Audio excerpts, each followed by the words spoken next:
નમસ્કાર, આપ જોઈ રહ્યા છો કરંટ ટોપિક અને આપની સાથે હું છું વૈભવી। દર્શક મિત્રો, કરંટ ટોપિકમાં આજે ખાસ એ વિષય પર વાત કરવાની છે કે જેના કારણે તમામ લોકો અત્યારે પીડાઈ રહ્યા છે। આપણે રોજબરોજ એ કિસ્સા સાંભળી રહ્યા છે કે યુવાનો છે તેમને હાર્ટ એટેક આવી રહ્યા છે। હાર્ટ એટેકના કિસ્સાઓનું પ્રમાણ દિવસે ને દિવસે જે રીતે વધી રહ્યું છે તે હવે ખૂબ ચિંતાનો વિષય પણ બન્યો છે। આપણે જોઈએ છે કે રમતા રમતા કોઈ વ્યક્તિ પડી જાય છે અને બાદમાં ખબર પડે છે કે તેને હાર્ટ એટેક આવ્યો હતો અને હાર્ટ એટેકના કારણે તેનું મૃત્યુ થયું છે। આવા કિસ્સાઓ રોજબરોજ આવી રહ્યા છે। સતત હાર્ટ એટેકના કિસ્સાઓ શા કારણે વધી રહ્યા છે, આનો ઇલાજ શું છે, તેની સાથે સાથે જ શા કારણે યુવાઓમાં જ વધી રહ્યા છે। અત્યારના યુવાનો કે જેઓ ફિટ રહેવા માટે તમામ પ્રકારના પ્રયત્નો કરતા હોય છે, જે મહિલાઓ છે અત્યારની તેઓ પણ તમામ પ્રકારની કાળજી રાખતી હોય છે, અને છતાંય શા કારણે હાર્ટ એટેકના કિસ્સાઓ સતત દિવસે ને દિવસે વધી રહ્યા છે। આ જ મુદ્દે આજે આપણે ચર્ચા કરવાની છે। ચર્ચા માટે મારી સાથે અત્યારે જોડાઈ ગયા છે ડૉક્ટર લાલ ડાગા કે જેઓ સિનિયર કાર્ડિયોલોજિસ્ટ છે અને સાથે જ તેઓ 20 વર્ષથી આ ક્ષેત્ર સાથે સંકળાયેલા છે। અપોલો હોસ્પિટલમાં હાલ તેઓ સેવા પણ આપી રહ્યા છે। ડૉક્ટર, સ્વાગત છે આપનો કરંટ ટોપિકમાં। ડૉક્ટર, સૌથી પહેલો સવાલ જે મેં શરૂઆતમાં જ કહ્યું એમ કે હાર્ટ એટેકના કિસ્સાઓ ખૂબ વધી રહ્યા છે। આ કેસીસમાં દિવસે ને દિવસે જે રીતે વધારો થઈ રહ્યો છે એ ખૂબ જ ચિંતાજનક બાબત છે। એટલે સૌથી પહેલાં તો એ જ જાણવા માંગીશું કે શા કારણે હાર્ટ એટેકના કિસ્સાઓ વધી રહ્યા છે। શું હવે આ ઇન્ડિયામાં આ એક કોમન વાત બની ગઈ છે? हार्ट अटैक बहुत बड़ी प्रॉब्लम है और हार्ट की बीमारी डेथ का सबसे बड़ा कारण है। ये केवल भारत में ऐसा नहीं है, पूरे विश्व भर में है। और भारत में खासकर ये बीमारी एक डिकेड पहले आ जाती है बाहर की तुलना में। तो बीमारी तो डेफिनेटली है, इसमें जेनेटिक कंपोनेंट है, डाइटरी रीजंस हैं और multiple causes definitely they are there. और भारत में भी सबसे बड़ा कारण हार्ट की बीमारी है निसंदेह। और ख़ासकर कोविड के बाद काफ़ी सिनेरियो बदला है और ये काफ़ी घटनाएं सुनने में मिल रही है कि कोई जिम कर रहा है, कोई खेल रहा है और ये सब अचानक से हार्ट अटैक आ जाता है, पता भी नहीं चलता कि क्या हुआ। तो यहाँ पे हमें समझने की बात है कि भाई हम करें क्या, हमें पता कैसे चले, ये खासकर क्रिटिकल इश्यू है। तो देखो, सबसे पहले जो पहले भी हार्ट बीमारी को बढ़ाने के कारण थे हार्ट अटैक के, वो तो आज भी हैं। जैसे आपकी फैमिली को है, स्मोकिंग करते हैं, डायबिटीज़ है, हाइपरटेंशन है, स्ट्रेस बहुत ज़्यादा है, अगर खान पान में आपका बहुत ज़्यादा तले हुए पदार्थ खाते हैं तो तले हुए पदार्थों में बहुत ख़तरनाक है ना तेल होता है उसके अंदर। लेकिन कोविड के बाद क्या हुआ, तो कोविड जो था वो भी पर्टिकुलरली उसने बहुत छोटी छोटी नलियों को बहुत प्रभावित किया। कई बार वायरल होता है, उसके बाद वो नलियों की चिकनाहट चली जाती है, खुरदरापन आ जाता है।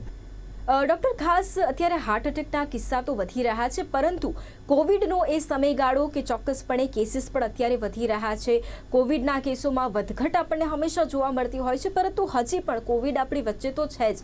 તો એ પણ થોડું સમજવું છે કે કોવિડ અને હાર્ટ એટેકને કોઈ રિલેશન ખરો? हाँ, देखो ये बात तो प्रूवन है, क्योंकि जब शुरुआत में कोविड हुआ था चाइना के अंदर, है ना, नवंबर और अक्टूबर के करीब जब केसेस हुए थे, वहाँ पे भी जो ज़्यादा मोर्टलिटीज़ हो रही थी तो वहाँ पे कार्डियक इन्वॉल्वमेंट ज़्यादा था। और बाद के फॉलोअप में इटली में, यूरोप में जितनी भी स्टडीज़ आई वहाँ पे भी ऐसा पाया गया। तो एक तो था कि जब कोविड हुआ उस समय एक्यूटली हार्ट कितना इन्वॉल्व होता है। और अब सिनेरियो ऐसा है कि भाई कोविड अगर 2 साल पहले हुआ, 1 साल पहले हुआ तो क्या, तो उसके बाद भी हमने पाया गया है कि कोविड जिनको हुआ उनमें काफ़ी सारे मरीजों में ऐसे लक्षण हैं, जल्दी थकान आना, सांस फूल जाना, छाती में दर्द होना। तो ये एक ऐसी बीमारी है जिसका भी काफ़ी कुछ स्टडी होना है। और आपने पाया कि ऐसे एबनॉर्मल घटनाएं भी हो रही है। यंग बंदे हैं, स्कूटर पे चल रहे हैं, कोई खेल रहा है, कोई ट्रेडमिल कर रहा है, कोई स्पोर्ट्स कर रहा है, कोई डांस म्यूजिक, और वहाँ पे घटनाएं हो गई। तो रेजिडुअल इफेक्ट तो है ही।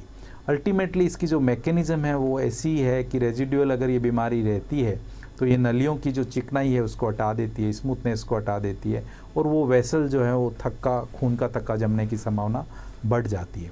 तो आपको अगर कोई भी लक्षण लगे, छाती में discomfort, breathlessness, chest pain, fatigue, early fatigue, चक्कर आना, तो आपको तुरंत कार्डियोलॉजिस्ट की सलाह लेनी चाहिए और इवेल्युएट कराना चाहिए, संकोच नहीं करना चाहिए। और सबसे महत्वपूर्ण बात, अगर आपके अंदर diabetes, blood pressure, family history पुराने वाले सब रिस्क फैक्टर्स हैं, तब तो आपको तुरंत और ज़्यादा करना चाहिए, क्योंकि वो इसको और एग्जेजरेट कर सकता है।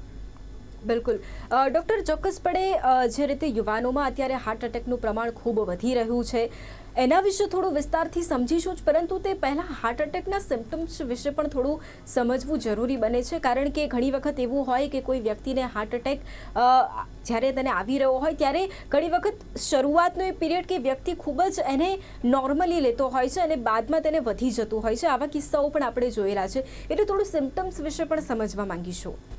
सिम्टम्स जो हैं जिससे हम प्रेडिक्ट कर सकते हैं कि व्यक्ति को हार्ट अटैक आ सकती है कि नहीं आ सकती, तो यहाँ पे दो चीज़ें हैं कि हार्ट के अटैक के जो मेन सिम्टम्स हैं, जैसे कि चेस्ट पेन होना, चेस्ट डिस्कम्फर्ट होना, ब्रेथलेसनेस होना, अर्ली फटीग आना, ये सब कॉमन सिम्टम्स होते हैं.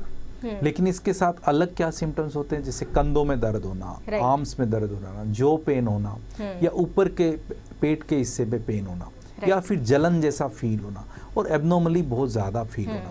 तो ऐसे कुछ भी लक्षण मिले तो आपको तुरंत दिखाना चाहिए. और मानो कि कुछ ऐसी चीज़ें हैं जो उसको एब्नॉर्मली मिमिक कर सकती है कि भाई गैसियस एब्डोमेन हुआ, हो सकता है उसको एसिडिटी रिफ्लक्स डिजीज़ निकल जाए, तो उसमें प्रॉब्लम नहीं है, वो जान लेने वाला नहीं है आपकी.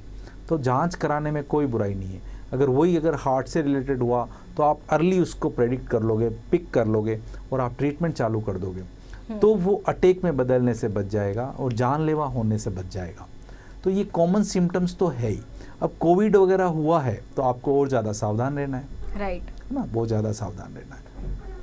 બિલકુલ ડૉક્ટર, ખાસ અહીંયા યુવાનોને હાર્ટ એટેક આવી રહ્યા છે. એમાં સૌથી પહેલાં જો કોઈની વાત કરીએ તો અત્યારના યુવાનો ફિટ એન્ડ ફાઇન રહેવામાં ખૂબ માને છે. અત્યારના યુવાનો જીમ પણ જતા હોય છે. સેલિબ્રિટીઝ, સિદ્ધાર્થ શુક્લા જેવા સેલિબ્રિટીઝ એવા પણ છે કે જેઓ એકદમ ફિટ એન્ડ ફાઇન આપણને બહારથી લાગતા હોય અને કદાચ આપણે એવા સમાચાર સાંભળીએ કે તેઓને હાર્ટ એટેક આવ્યો છે અને તેના કારણે તેમનું મૃત્યુ થયું છે, તો એ બધા માટે ખૂબ શોકિંગ બની જતું હોય છે. એવા કેટલાય સેલિબ્રિટીઝ છે, કદાચ કેટલાય નોર્મલ લોકો પણ એવા છે કે જેઓ રેગ્યુલર જીમ જાય છે, રેગ્યુલર બેસિસ પર एक्सरसाइज करे છે, છતાંય હાર્ટ એટેકનો શિકાર બને છે. તો શા કારણે આવું થાય છે? ये आई थिंक बहुत ही महत्वपूर्ण प्रश्न है, क्योंकि जो व्यक्ति फिटनेस जिसको हर कोई डॉक्टर रिकमेंड करता है और वही कर रहा हो और उसके अंदर हो जाए तो ये शॉकिंग लगेगा. लेकिन आपको इसमें मैकेनिज्म समझना है कि नॉर्मली जो हार्ट की नलियाँ हैं, अगर उसमें 100% ब्लॉकेज होता है तो वो हार्ट अटैक करता है. लेकिन कई बार कैसा होता है कि जो बहुत महत्वपूर्ण ब्लॉक नहीं होते हैं, 30%, 40%, वो अगर उखड़ जाए नली में और नली को ब्लॉक कर दे तो भी अटैक हो सकता है.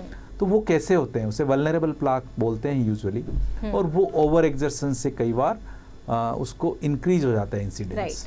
तो अब ये कैसे ध्यान रखा जाए, तो हर चीज़ के नियम हैं. जैसे अगर आप एक्सरसाइज करना चाहते हो और आपका बेसिक इवोल्यूशन हो गया है, cardiac evolution, and you are fit to do the exercise, तो आपको करना क्या है, तो हमेशा एक्सरसाइज के भी कुछ नियम है.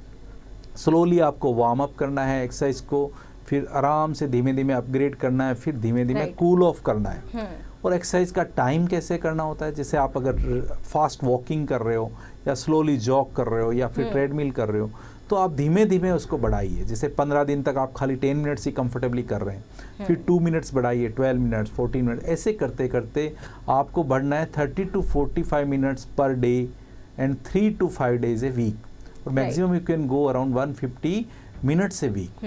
द सेकेंड थिंग ये होती है आपकी यूजुअली एरोबिक एक्सरसाइजेस, है ना. उसके बाद में आप क्या है, अगर आप चाहते हो कि मसल इंक्रीजिंग या जो आपके मसल बिल्डिंग एक्सरसाइजेज होती है, वो स्लोली आप वेट लिफ्टिंग वगैरह एक्सरसाइज करते हैं, उसका भी बेनिफिट है. लेकिन everything should be first evaluated by a cardiologist, then you should slowly increase your activities. Over exertion can be really harmful and deathly sometime.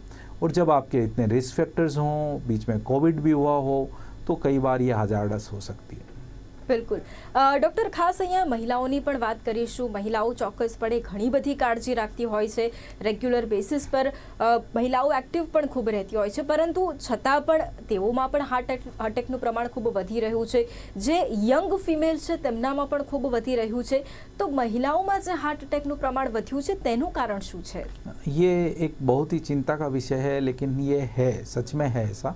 क्योंकि हम जब शुरू के सालों में प्रैक्टिस में देखते थे तो young woman hardly they use to come with attack, बहुत कम होता था उनके अंदर.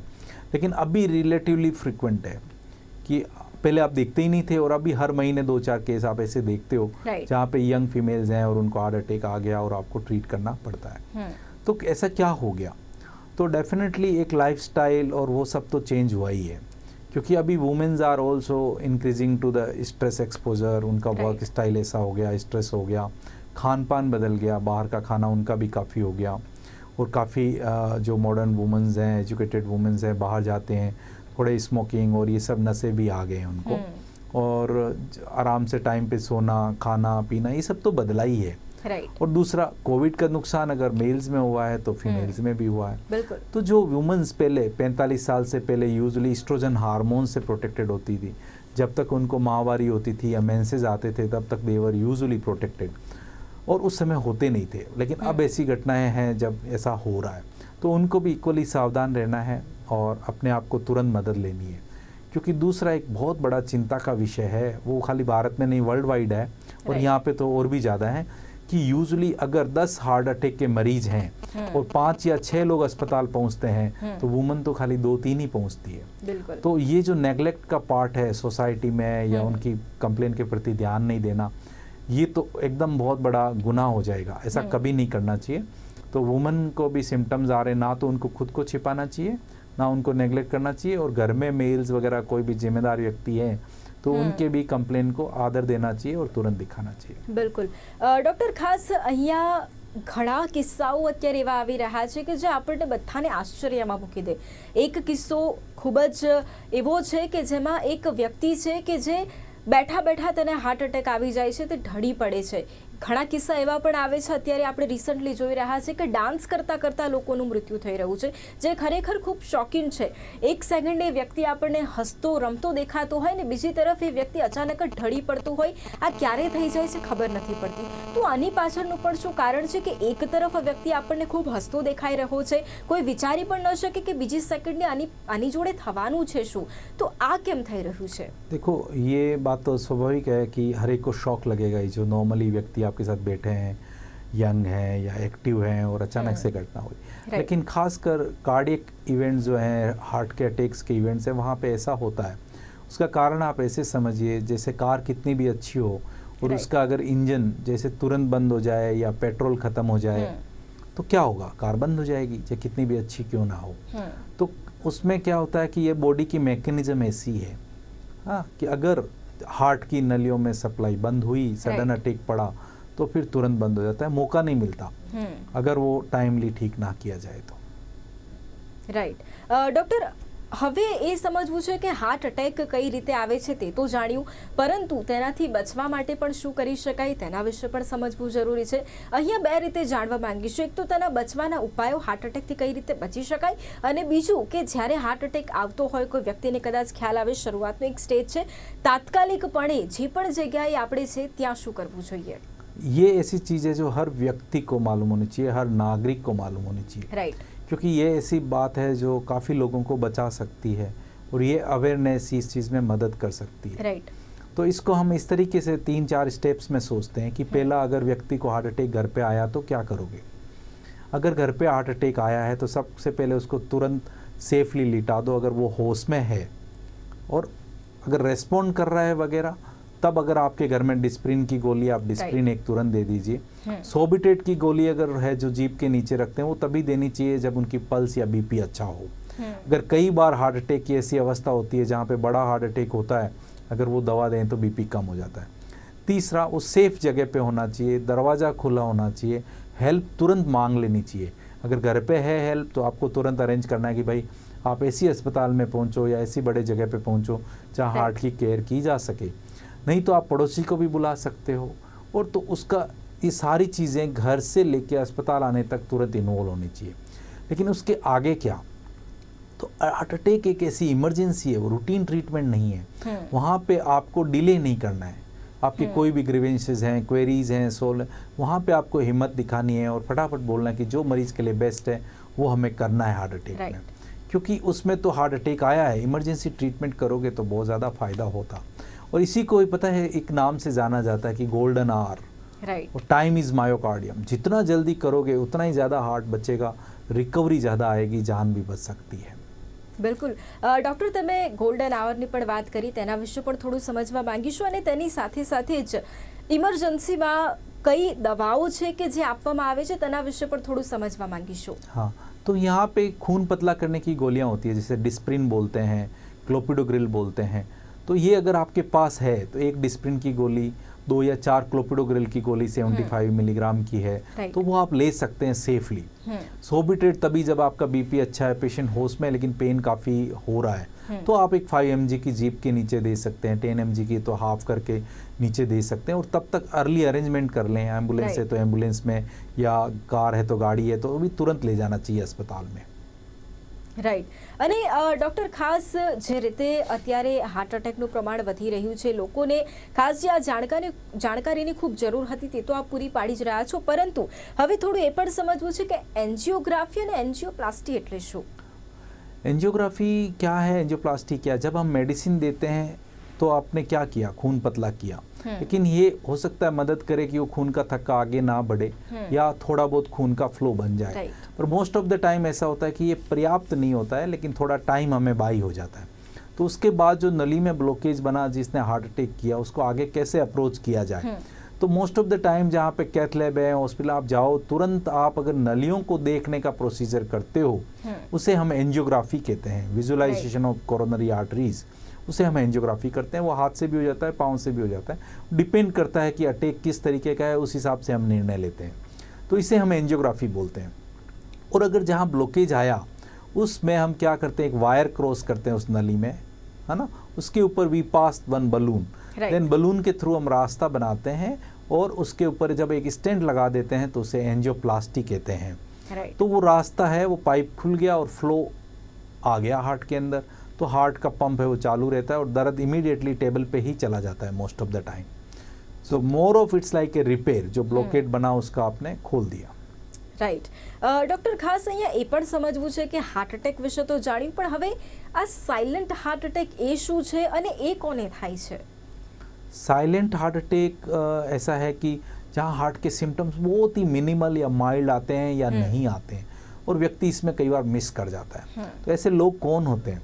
या तो डायबिटीज़ है जिनको, या बहुत ज़्यादा एल्डरली है, या बहुत ओबीज है, या कैंसर है, या क्रोनिक बीमारियां हैं। तो उनके कई बार पेन सेंसिंग मैकेनिज्म ही उतनी नहीं होती, उतना सीवियर चेस्ट पेन भी नहीं आता, ब्रेथलेसनेस भी नहीं आता, और उनको लगता है कि हमें तो कुछ हुआ ही नहीं है, और साधारण एक घटना जैसा मान के उसको छोड़ देते हैं। तो वो तो लोग वैसे ही रिस्क के प्रति ज़्यादा हैं, उनका तो वैसे ही रूटीन में इवोल्यूशन होना चाहिए।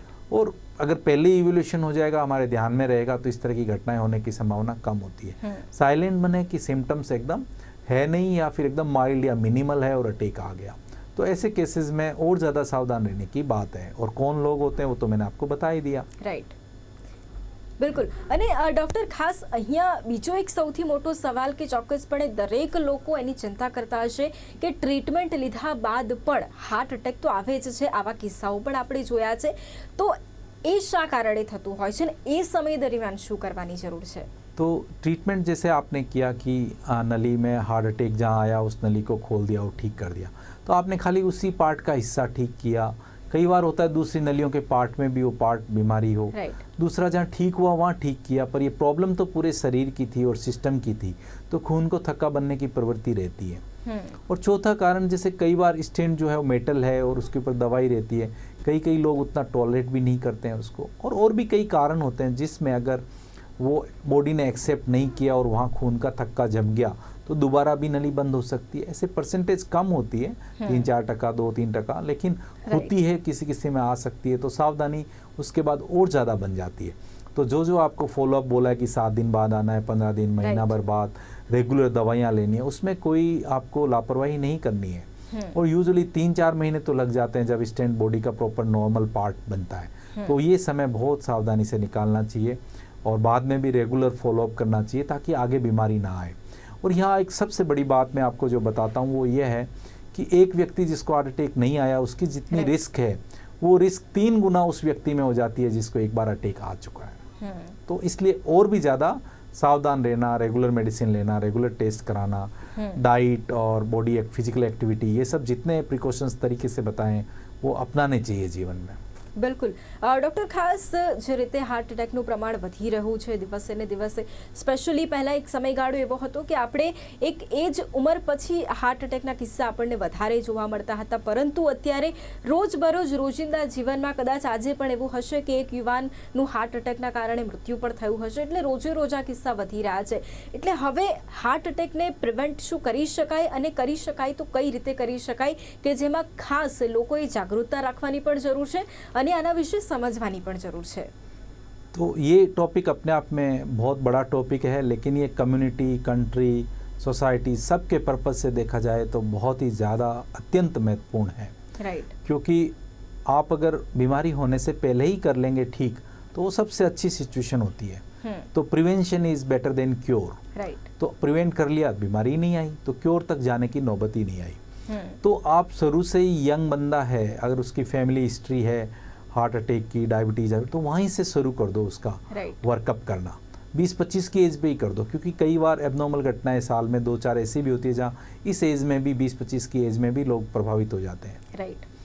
तो आप वहाँ से ही ध्यान रखिए. फिर रिस्क फैक्टर पे काफ़ी कुछ हो चुका है कि भाई हमें पता है स्मोकर जो होते हैं उसमें 4-5 गुना रिस्क हो जाती है. डायबिटीज़ है, हाइपरटेंशन है, फैमिली हिस्ट्री है, ये सब हमें कारण पता है. तो उनका अर्ली कार्डियक चेकअप कर लो, कार्डियोलॉजी कंसल्ट कर लो, है ना. तो ये सब कर लिया आपने, तो फिर क्या आती है बात, सबसे पहली डाइट, सेकंड है फिजिकल एक्टिविटी, थर्ड अगर इन सब में से कोई भी रिस्क फैक्टर है तो उसका ट्रीटमेंट. अगर ये तीनों चीज़ें हमने कर ली तो 90% चांस है कि आपकी रिस्क कम हो जाए. और फिर रेगुलर फॉलोअप में रहेंगे. अगर किसी में फिर भी बीमारी आपके प्रिकॉशंस पे थोड़ी हावी पड़ रही है या भारी पड़ रही है, तो आप ट्रीटमेंट को उसी हिसाब से अपग्रेड कर सकते हैं, तब भी आप इमरजेंसी की तरफ नहीं जाएंगे. तो ये हो गया अपना प्राइमरी प्रिवेंशन. सेकेंडरी प्रिवेंशन है कि हो गया अटैक, आपने मौका मिला, आप ट्रीटमेंट भी हो गया. अब उसके बाद ना हो वो और भी महत्वपूर्ण है, क्योंकि आपको नॉर्मल व्यक्ति से 3 गुना रिस्क है. तो वहाँ पे भी ये सारे प्रिकॉशंस चालू रहते हैं दवा के साथ, उसे हम सेकेंडरी प्रिवेंशन बोलते हैं. तो वो भी बहुत महत्वपूर्ण है. तो प्रिवेंशन जो है ना, वो उस पर सबसे ज़्यादा काम हमने करना चाहिए. और अगर किसी फादर को आया तो उसके बच्चों में भी रिस्क रहती है ज़्यादा जेनेटिक, तो वहाँ पे भी ध्यान रखना चाहिए.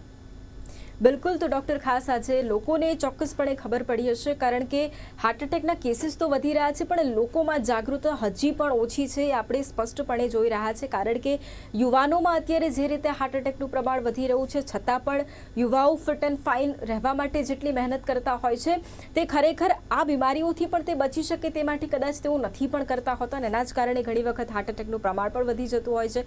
કોવિડ કે ચોક્કસપણે આપણી લાઈફને ચેન્જ કરી નાખી છે કોવિડે, ચોક્કસપણે, પરંતુ એ કોવિડમાં પણ આપણે ખાસ કેવી રીતની પ્રિકોશન ધ્યાન રાખી શકીએ તેના વિશે પણ આજે તમે સમજાવ્યું છે. તેની સાથે સાથે જ મહિલાઓને પણ ખ્યાલ આવ્યો હશે, જે યુવાનો છે કે જેઓ ખરેખર રમતા રમતા ઢળી પડે છે, તેમણે કઈ બાબતોનું ધ્યાન રાખવું પડશે, અને તેની સાથે સાથે દવાઓ કઈ રીતના મહત્વપૂર્ણ છે, કઈ રીતે જાતે ડૉક્ટર ન બનીને ઘણી વખત, પરંતુ ખરેખર ડૉક્ટર પાસે જઈએ અને તેમને જ કન્સલ્ટ કરીએ, તેમની સલાહ અનુસાર કરીએ. ચોક્કસપણે દરેક વ્યક્તિમાં આજે એ જાગૃતતા આવી હશે અને તેમને પણ એ ખ્યાલ આવ્યો હશે કે કઈ રીતે હાર્ટ એટેકના કેસો તો વધી રહ્યા છે, પરંતુ આપણે તેનાથી કઈ રીતે બચી શકીએ. ડૉક્ટર, અમારી સાથે આપ આજે આ ચર્ચામાં જોડાયા, આપનો આભાર. Thank you very much. Thank you madam. તો બિલકુલ દર્શક મિત્રો, કરંટ ટોપિકમાં હાલ બસ આટલું જ. ફરી મળીશું એક નવા વિષયની સાથે. ત્યાં સુધી રજા આપશો. નમસ્કાર. Thank you.